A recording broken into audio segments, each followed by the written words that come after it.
कि एक साथी ने मुझसे पूछा, क्या तेरे हिस्से की क्रांति हो गई? तू एमएलए जीत गया, तेरा काम पूरा? मैंने उसको उत्तर दिया, अभी तो पार्टी शुरू हुई है, बहुत लड़ना बाकी है। वो लड़ाई का आगाज शुरू हुआ है। अभी 2 मोर्चों पर लड़ना है। पहले सीधा सरकार से टकराना था, अब सरकार से भी टकराना है, अपनों से भी टकराना है। क्योंकि जगह वोट दे दिए वैसे सो की हुई है, ऐनी करनो ऐसो की, उनको भी साथ रखना है और सरकार से भी टकराना है। गौरी शंकर जी में 2 मिनट बात की, सरकारों का दोगला चरित्र भी। निजीकरण के हम ठेठ खिलाफ है साहब, इसमें कोई दो राय नहीं। हम सार्वजनिक ढांचे की मजबूती चाहते हैं, मार्क्सवादी कम्युनिस्ट पार्टी के लोग। पर है निजीकरण, और हमारे बच्चे हैं, हमारे कॉलेज हैं, हमारे लोग चला रहे हैं, हमारे लोग पढ़ा रहे हैं, हम इसमें भी हैं। गुरु जी ने अभी ताजा ताजा एक बात बताई है, जैसे आप संघर्ष कर रहे हो, मैं भी एक संघर्ष कर रहा हूं। संघर्ष ये कि मैं एक कॉलेज, पूरे राजस्थान में प्राइवेट कॉलेजों के एसोसिएशन है, उसका मैं अध्यक्ष हूं। मेरे सामने दिक्कत ये है कि वही चीज जयपुर में बनानी हो तो 2000 वर्ग मीटर में, और वही चीज जिले में बनानी हो तो 4000, संभाग में बनानी हो 4000, जिले में बनानी हो 6000 वर्ग मीटर में, गांव में तहसील में बनानी हो तो 8000 वर्ग मीटर में बनाओगे।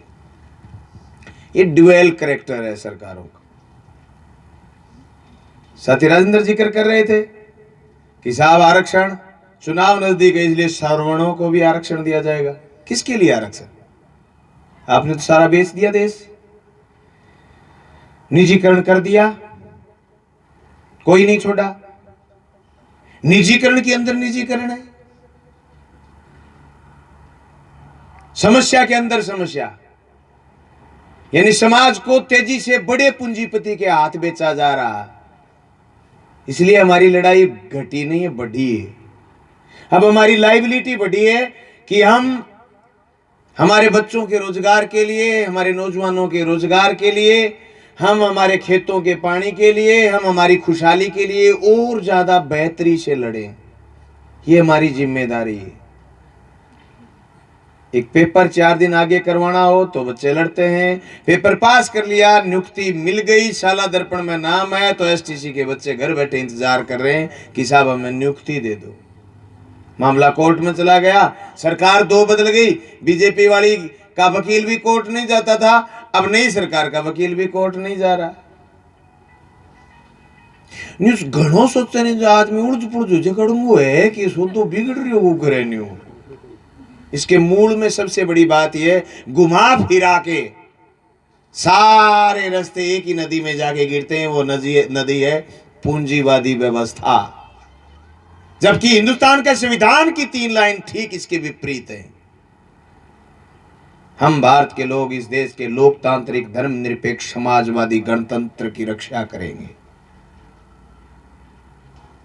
अगर हम इन 3 लाइनों का अर्थ नहीं जान पाए तो हम ना तो नौजवान हैं, ना हम पढ़े लिखे हैं, और ना हम क्रांतिकारी हैं। बहुत मुश्किल से उसमें ये तीनों शब्द शामिल किए गए थे। हम भारत के लोग इस देश के लोकतांत्रिक, धर्मनिरपेक्ष, समाजवादी गणतंत्र की रक्षा करेंगे। ये देश आज दिख गणतांत्रिक रहा है, पर हंटर 1-2 बड़े पूंजीपति का है, और हंटर चलाने वाला 1-2 क्रूर शासक है। सिर्फ सर बदल रहे हैं, ताज वो ही है।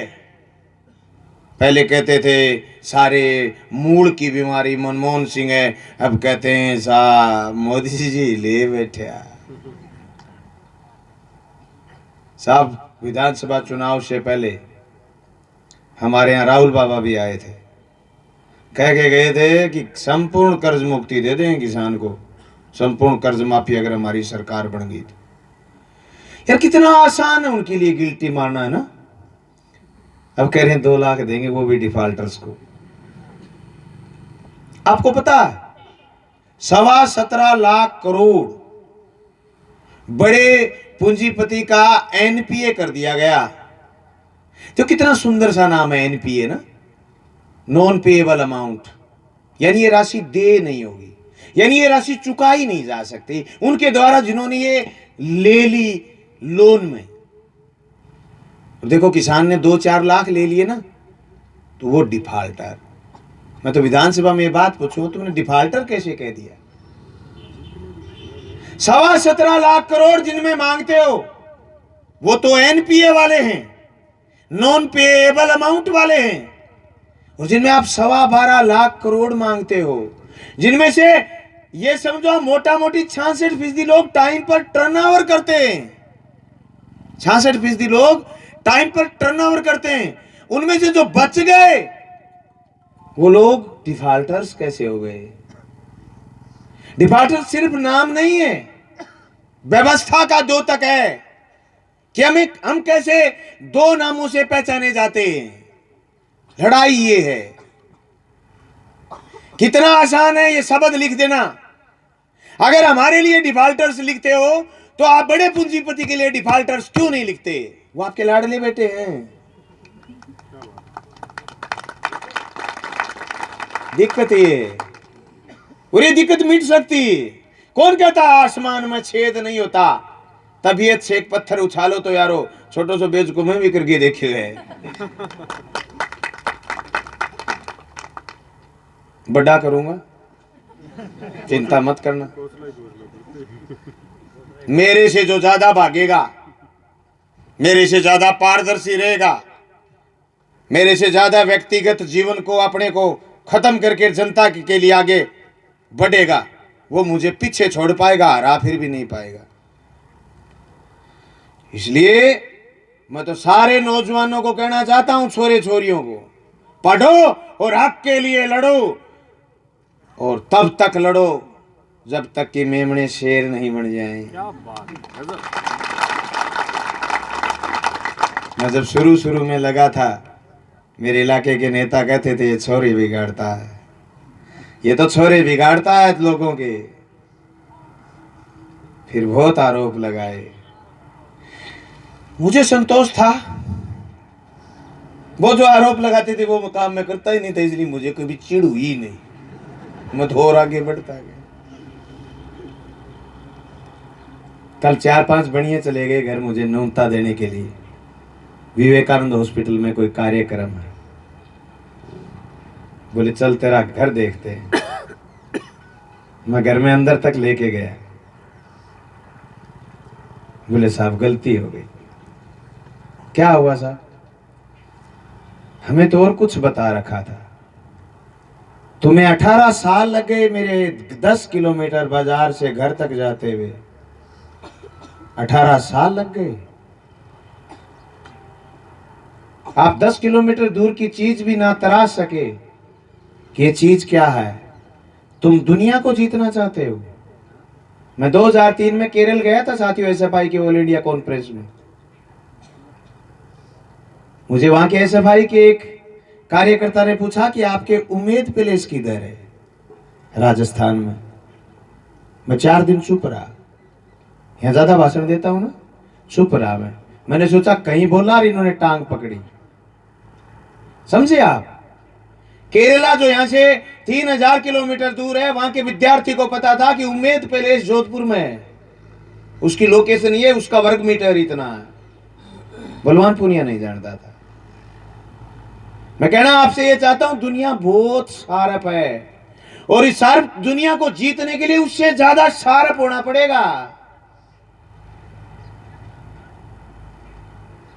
दुनिया जैसी दिखती है ना, वैसी है नहीं, पर अगर इसको जानने का प्रयास करो तो अपने जैसी बना सकते हो, जैसा हमने बनाने का प्रयास किया।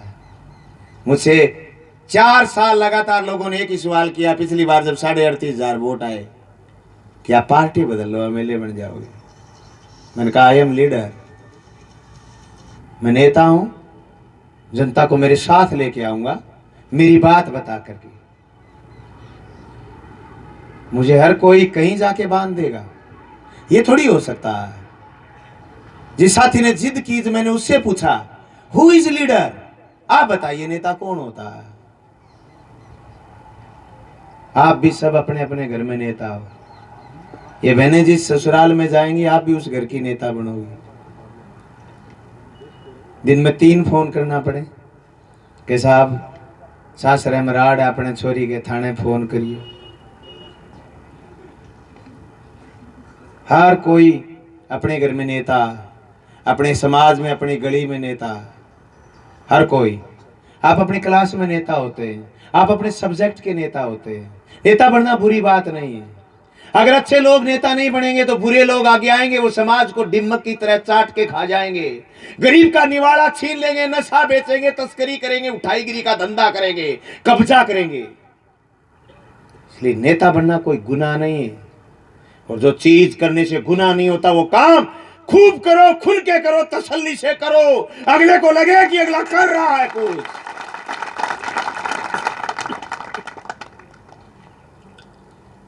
खूब करेंगे, फिजा बदलेंगे। मुझे चुनाव से कुछ दिन पहले एक साथी ने कहा कि you you you you you और यू यू करो। मैं कहता तू अगले को कह देना यू यू यू, बलवान आ रहा है, खूब करेगा। करूंगा फिर बताऊंगा, आज नहीं बताऊंगा, क्योंकि अगली बार भी आप SFI का अध्यक्ष बनाइए, फिर भी मैं आपको और बात बताने आऊंगा। इतने 1 साल हो जाएगा मुझे विधानसभा में जाए हुए। विधानसभा में मैं हमारे इलाके की और प्रदेश की जनता की बात कैसे करता हूं, मैं मेरा सारा बायोडाटा आपको दिखाऊंगा, आपको बताऊंगा। और चुनाव जीतने के बाद एक कागज मिलता है, उस कागज का नाम कार्ड होता है। ये कार्ड ऐसा होता है जिस पर अशोक स्तंभ लिखा होता है, ये ऐसा। अभी तक तो ये मिला है सिर्फ मुझे विधानसभा से। 1 महीने की तनख्वाह कितनी मिलेगी मैं सोशल मीडिया में वायरल करूंगा। आज तक किसी नेता ने बताया नहीं MLA की तनख्वाह कितनी है। हम सिर्फ कागजों में देखते हैं या अखबार में पढ़ते हैं या कोई दूसरी चीज़ों से जानकारी मिलती है। तनख्वाह कोई बड़ी बड़ी बताओगे गुरु जी, बाकी मिलिया मेरो पटा को तुरंत मिन्नो हो को नहीं है। 11 तारीख ने आज कितनी होगी, 11 तनख्वाह आज ही खत्म, खतो खुला लिया माई ने। कॉमरेड आपसे पूरी बड़ी बात ये है, हम पारदर्शी रहना चाहते हैं और हर किसी की जिंदगी पारदर्शी होगी। न नेता बिगड़ेंगे न व्यवस्था बिगड़ेगी। साथियों सबसे बड़ी बात ये, मैं तो लास्ट बात करना चाहता हूँ, मुझे हनुमानगढ़ जाना है। अगर हम दूसरे पर उंगली उठाएं उससे पहले हमारा दामन पाक साफ रहना चाहिए। आपकी उंगली सही साबित हो जाएगी अगर आप दूसरे पर उंगली उठाएं और अपनी तरफ इन 3 उंगलियों का इशारा नहीं समझें और इस गुंठे का इशारा नहीं समझें।